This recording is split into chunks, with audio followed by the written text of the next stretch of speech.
Let's go.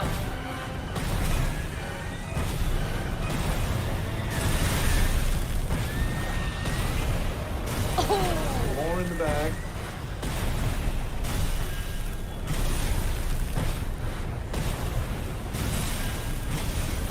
Yeah.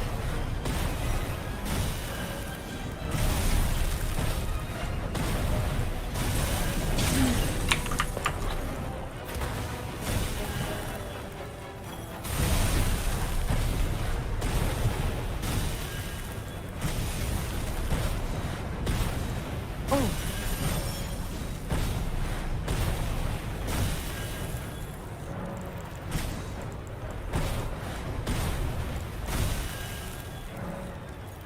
Yeah.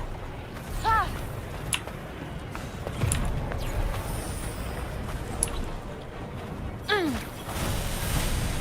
Eat it. Oh yeah.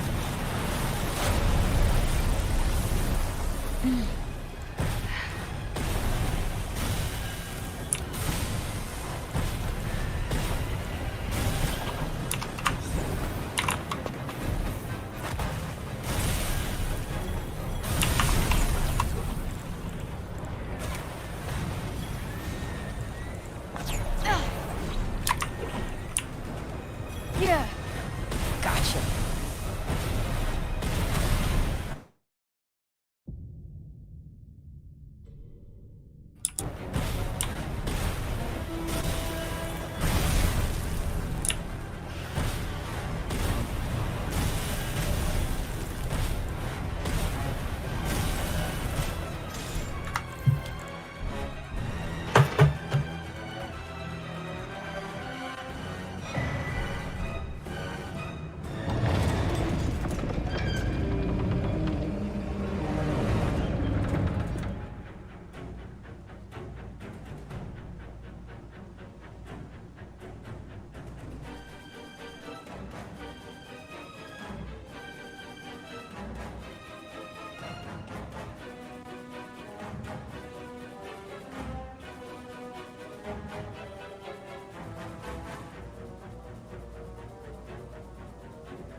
Right on the money.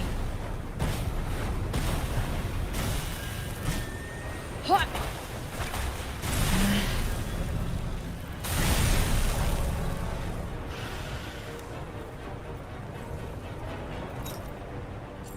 Okay. Oh. Yeah. Uh.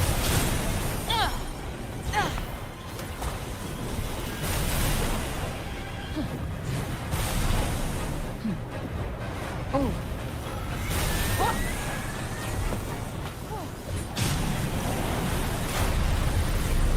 Yeah.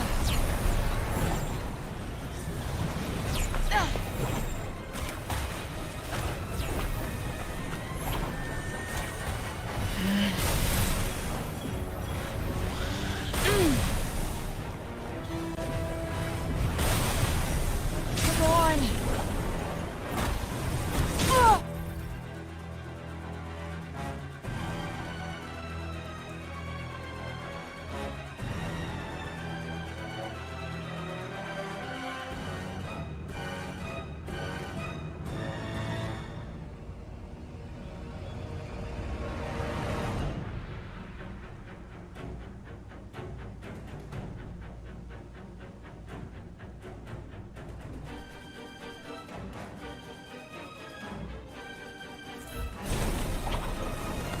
And I'm back.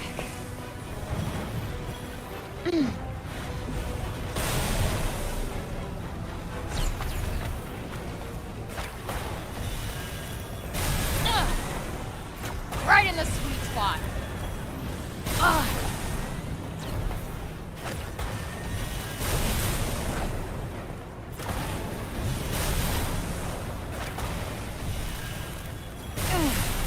Yeah. Oh.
Every enemy in Elden Ring has different damage resistances.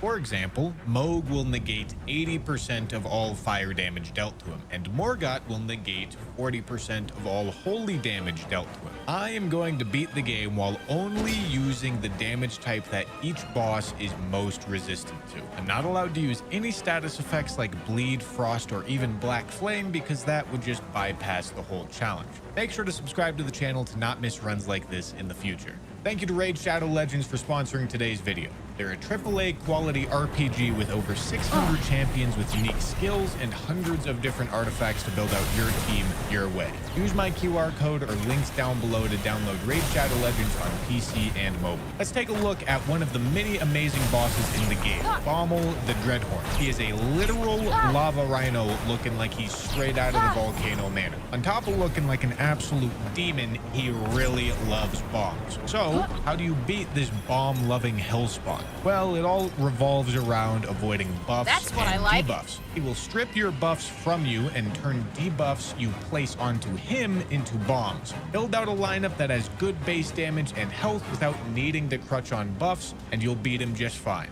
This month, Raid has a non-stop schedule of events, including Forge Pass Season 3 with a new limited edition artifact set, new champions, and new champion skins for Madame Ceres. But the biggest news of the month is that everyone's favorite champion, the Death Knight, is finally ascending to legendary champion status. New players use my link or scan the QR code and get a free starter pack worth almost $30, a free champion Tyrell, and this in-game loot. You will find these rewards here in your inbox for the next 30 days only. Prophet is the starting class because I need Jesus, but also because a lot of the main bosses are most resistant to holy damage. After sprinting through the beginning of the game, I grab the Physic, the Charged Attack Tier and Talisman, both Dectus medallions, Radigan's Sword Seal, the Faith Tier and Talisman, and then make my way up to the mine in Liurnia to get the Smithing Stone Bell Bearing 1 to level up my first weapon, the Cypher Kata. This weapon does pure holy damage, but has a 30 faith requirement. With 16 base faith, 5 from the Talisman, and 10 from the tier, I do have enough to wield it for 3 minutes. Yeah, it's not bad. I'm here.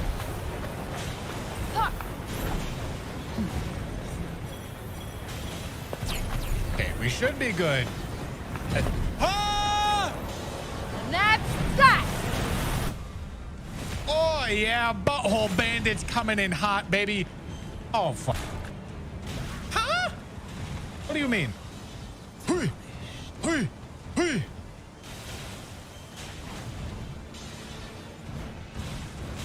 I'm stuck on a sword in the ground. Who put that sword there? Back roll. Back roll. That's the one right there. That's how we bait out the move that we need. Up. Excuse you. So rude. Woo. Ah. Ow. Ah! I did not think I was in range. Hold on. Hey, you cool your guts there, big dog. Oh. Okay, dude. Back roll. Walk forward. Back roll. There we go. There we go. We're gonna go grab a talisman right quick. Okay, I think first priority is getting faith to 25 so that I can actually infinitely use the Cypher Pata.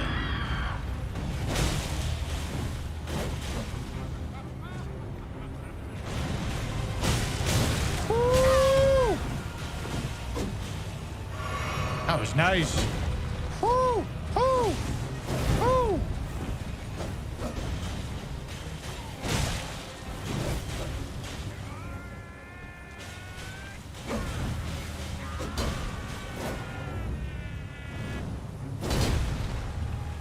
All right, bud.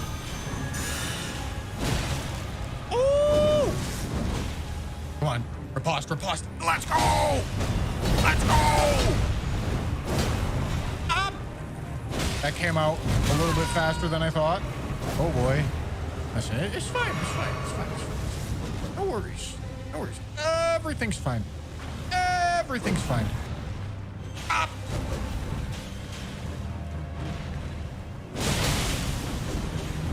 I'm out of stamina. We're good. We're chilling. No problems. Nice try, buddy. Nice try there, big dog. Next up is Reborn, who, like Godric and Margit, is also most resistant to holy damage. I want to get some sort of spell to help out with this fight. To do this, I have to progress Brother Corrin's questline by going to Altus Plateau, talking to Brother Corrin in Round Table, finding the gold mask, then telling Brother Corrin to go to the gold mask. Once there, I can buy Discus of Light from him, and while in Altus Plateau, I pick up the second Smithing Stone Bell Bearing and grab the Intelligence tier so that I can actually cast Discus of Light. All right, so we're gonna start off with Axe Blast and some Discuses. I bet we can do that on the horse. It's probably gonna be funny. Huh? Okay, maybe not on the horse. Maybe a bad idea. Okay. Good.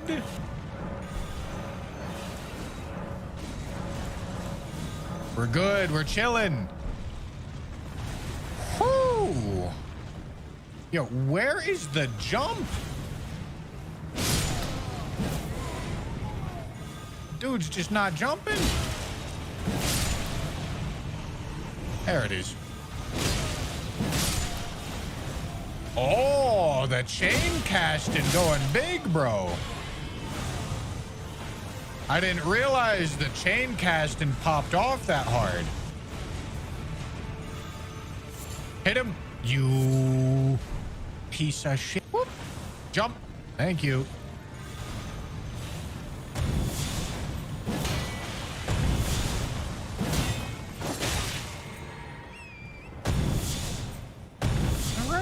It's not too bad.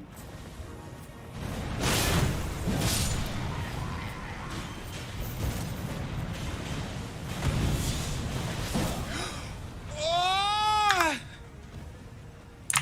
Okay, you know, I'm not gonna lie. I feel a little scammed. Chilling? So the temperature factor reset, it didn't really last. Let's see. Have you tried with the different transparency modes?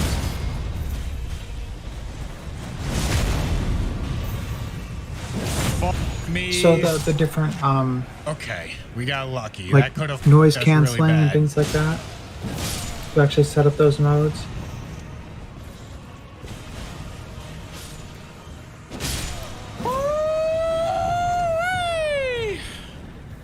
All right, much harder than I expected. But we got there.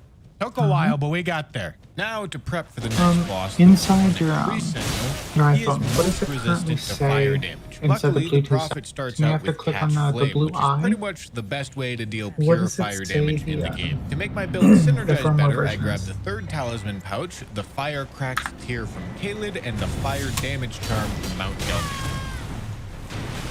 Hey! Oh my god. The firmware version. It may just call it the Who's that version guy think he is? for the AirPods. 5V59. Okay. Thank you. Nice try there, Chief. All right, that is one blue flask down. Got enough FP, and that's all that matters.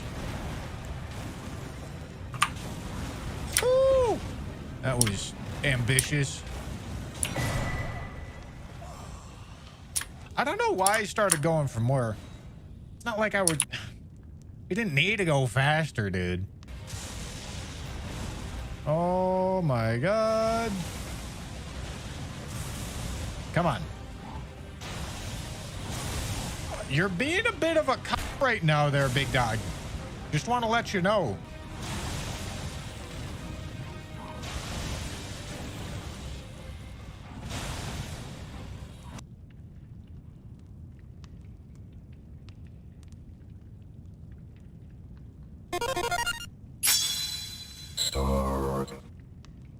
Hey, it's Lemon. Welcome to the Backlogs. You know, after the intense challenge run we just did, I think we've earned ourselves a little break, don't you? So for today's challenge run, rather than do some of the wilder runs I've got rolling around in the murky soup that is my mind, we're gonna find out. Can you beat Dark Souls 1 with only daggers? Alright, so let's address the immediate criticism that will pop up in the comment section at least 3 times. Yes, you can beat the game with daggers, obviously. But if you're only coming to this channel for the answer to the question, there you go. For the rest of us, who are here for the adventure, good news. You're about to learn more about daggers than you ever cared to. Look forward to it. For obvious reasons, we've chosen the Thief as our starting class, and within 1 minute of starting the game, we've already gotten our first weapon, inappropriately named the Bandit's Knife. Kinda weird it isn't called the Thief's Knife, but okay. And after Oscar gives us some Sunny D for our travels, we test out our weapon. Seems to work well enough. I'll take 232 damage any day. For anyone new to the channel, you're about to find out why daggers are my favorite weapon choice in every game I play. They're quick to attack, lightweight, and usually come with a status effect of some kind. In the case of the Bandit's Knife, every few strikes causes bleed, which, as I'm sure you can tell, is very effective in Dark Souls 1. And there we go, first boss down. Moving right along. Now, for the sake of making this challenge a bit more of a challenge, we won't be using anything but daggers, which means no shields. I'm sure it'll be fine. I throw in my souls into dexterity, because that's going to be our stat of choice for the entire run, then get a little practice in for my parries, riposts, and backstabs, all of which are much stronger with daggers than most other weapons. Yet another reason why I love daggers so much. That sweet, sweet dopamine rush from seeing big numbers as a direct result of your mechanical abilities. It's impossible to pass up. Before we get too far into the run, I make a quick pit stop and head into the New Londo ruins, dodging ghosts as best as my little feet can, and after a short trek, we find our prize, the parrying dagger. The parrying dagger has the largest parry window in the game, tied along with the buckler and other parry shields. And considering this build is best able to handle mobs, if it can parry them, this little beauty is going to be pulling its own weight the entire run. I stopped by the undead merchant to grab myself a new dagger, which would be great if we didn't have a main hand dagger already. But unfortunately, it just can't compare to the Bandit's Knife we've already got. Not only do we have the bleed status effect, but the crit multiplier is bigger as well. Bigger crits means less times I have to parry the world.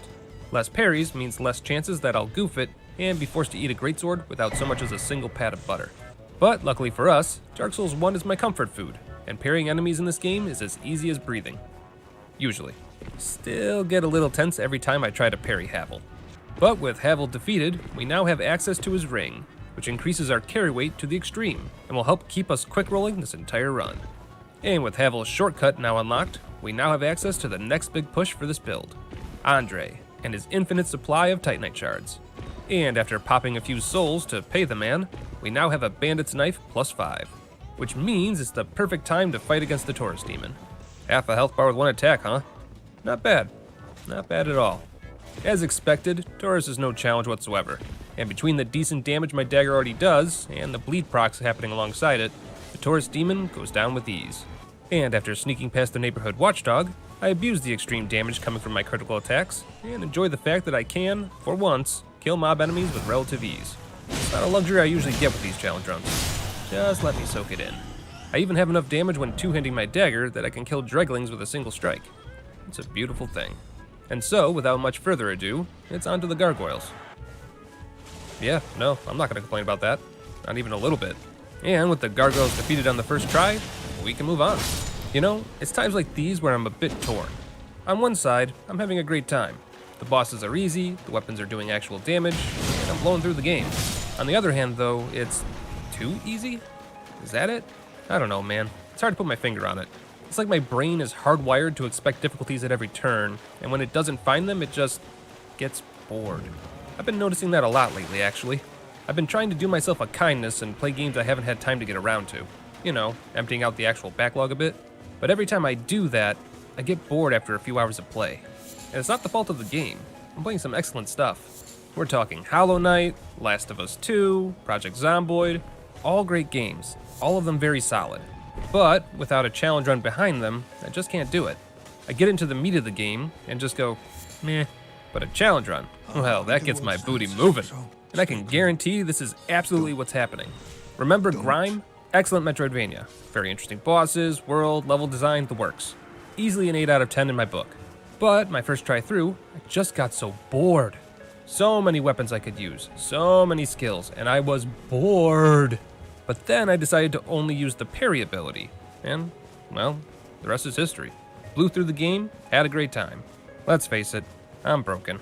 I forgot to check myself, and now I've wrecked myself. Sorry, rant over. In case you're listening to the video instead of just watching it, I went ahead and got my Elite Knight armor, killed the Moonlight Butterfly, then unlocked Sif's Arena so I could grab the Hornet Ring. And now, with our build looking pretty darn good, I think it's time I show you exactly how broken Bleed can be. Hold on to your butts. Hello, Stray Demon. Long time no see. As you can see, we're not doing a whole lot of damage with the dagger itself. But as soon as the bleed kicks in, yeah, pretty much an entire segment of health with one proc. And it doesn't take long either. 3 swings is enough to get it going. After a very short fight, Stray Demon goes down. Let me see you dance! I take a quick sidestep back to my old cell to make sure we don't forget the doll, and hire Oscar to show off the new Hornet Ring animations. In case you didn't know, the Hornet Ring does more than just increase your critical hit damage. It also gives your weapons the old Demon Souls animations when used on humanoid enemies, which is a nice touch. Anyway, back to Firelink, where Lautrec gets his just desserts. That damage. Then down into the lower Undead Burg to clear out the imposters and doggies hiding around town. You might think the Capra Demon would be a little tricky without a shield, but have a little faith. After all, dogs are easily hit with a two-handed attack and go down in a single hit. And if there was anything I took away from watching Predator at an extremely young age, it's this. If it bleeds, we can kill it. Moving on, I grab the large ember. Ow. Free our boy Laurentius, just in case we need him later. Get forced to go down the slip and slide by our friend Alphonse here, and eventually find my way to the Gaping Dragon. I mean, it's not incredible damage, but it's nothing to scoff at either. The dragon must have incredibly high bleed resistance, because for the life of me, I can't get it to proc. Combine that with the fact that our guy here is feeling very jumpy today. Like, seriously, what is this? I've never seen him jump this much. Can you please just stay down? I'm trying to... It's not too bad of a fight. Nothing we haven't fought before, and although it took a little longer than I would have liked, the Gaping Dragon finally goes down. Easy enough, but we are starting to see why daggers tend to be discarded by most players. The damage fall-off is pretty intense. But with the Gaping Dragon down, we finally maxed out dexterity, which means I can start putting some points into endurance, which is good for 2 things. With enough endurance, I'll be able to wear heavier armor, negating our shield problem. And every point also means I'll have a larger stamina bar, which means I'll be able to swing away with abandon. Life goals. We've got them. Now if I can just upgrade my dagger so that I can one-shot every enemy I come across, that'd be great.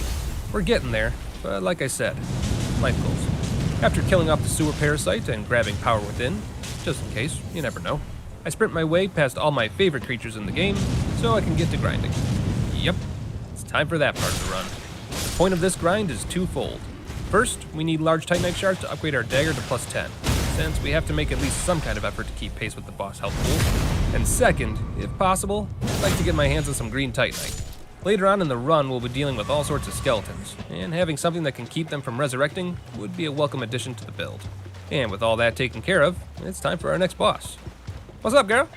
Well, it looks like she's another boss that doesn't allow bleed damage to whittle her down, so that's unfortunate. But it's not like my dagger does no damage at all. Better than what we're used to, anyhow. And with a little dodging, a little tomfoolery, and a proper amount of patience, Spider Lady goes down. I am the Lord of the Dance, and also the Lord of the Bells. 2 down, none to go. Which means it's time to boogie on down to Sen's Fortress. Snakemen never had a chance. And with the giants up above properly disposed of, it's time for the golem himself. Hi, Tom! The damage, as to be expected, is terrible. But we knew that would be the case going into this fight. Not terrible enough to keep him from staggering, though. And though my aim was off and we don't get to enjoy the comedic genius of Miyazaki, we do get to enjoy it in one of its many other forms. Hilarious! Okay, I've got one. How long does a jousting match usually last? Until nightfall. Look, you might as well laugh. I'll be here all week. A little more endurance, a little health, and while it may not be quite the look I was hoping for, we've got a respectable fashion sense going on. I'll take what I can get. Right, moving on. We've got a few friends on the rafters we need to... Wait, hold on. You were dead. How did you just... You know what? Never mind. Let's not to dwell on it. I make my way past the Anor Londo archers. First try, by the way. God, I love parrying the world. Then arrive at what will be likely the biggest choke point of the run so far. Right, let's see what we're... Oh, hello. Smo, buddy, this won't do. This won't do at all. Okay, well, one down, I guess. One to go. Ornstein is a bit more like I was expecting. Decent damage, but no bleed. Oh, wait, never mind. Spoke too soon. The bleed buildup is garbage, though. But regardless, despite this fight usually being extremely difficult in every other challenge run I've done, the fantastic 2-0 go down without a hitch. Not sure that the Leo ring will actually help, but hey, it's good to have options. And with them down, we now have the ability to warp everywhere and anywhere. Right on, right on. Better make sure we get everything we need before we start the second half of the game. A little pyromancy glove action in case we need power within, and completely out of left field, the force miracle. Why, you ask? Oh, you'll see. You'll all see! But with that all taken care of, it's time to scoot on past all the painting guardians. God dang, 901 damage. Almost 4 digits, baby! Then gently caress the painting just the way it likes. Oh no! And after remembering that I haven't been leveling my vitality nearly as much as I should, I discovered that I can kill all the enemies safely with backstabs. So that's good. And now the moment you've all been waiting for. Priscilla. Sorry boys and girls, but a dagger's a dagger. And Dark Souls 1 only has 6. I need every one I can get. Now, the first time I tested this run, the biggest struggle was that we couldn't knock Priscilla out of her invisibility, which led to me getting murdered over and over again by her scythe and the heavy bleed it incurred. But if one happens to have force, which does 0 damage, but a bunch of poise, ta-da! Invisibility problem solved. Now for the new problem. How to get that tail off without accidentally killing Priscilla with bleed damage. Answer? By hacking at it repeatedly. Duh. And just like that, new dagger required. Now, I guarantee 95% of the community has no idea how this dagger works, since, it requires you to fight your waifu. Essentially, this dagger is a worse version of the bandit's dagger, in that, hold up, no one ever said this dagger could dance. Behold, I am the lord of the dance. All shall love me and despair. And there you go. Spin to win in the most beautiful of ways. It's a shame we had to kill Priscilla, but let's be honest, none of you who are familiar with this channel are surprised. So yeah, Priscilla's dagger. Basically a worse bandit's dagger as far as the numbers are concerned. It does about twice as much damage when bleed procs, but also takes a little more than twice as many hits to get it to do so. On top of that, it requires dragon scales to upgrade, which is a big oof. I wish it were more useful. That moveset is beautiful, and it would be hilarious to kill every single enemy with dance. But I promised I'd take it easy on this challenge run, so into the bottomless box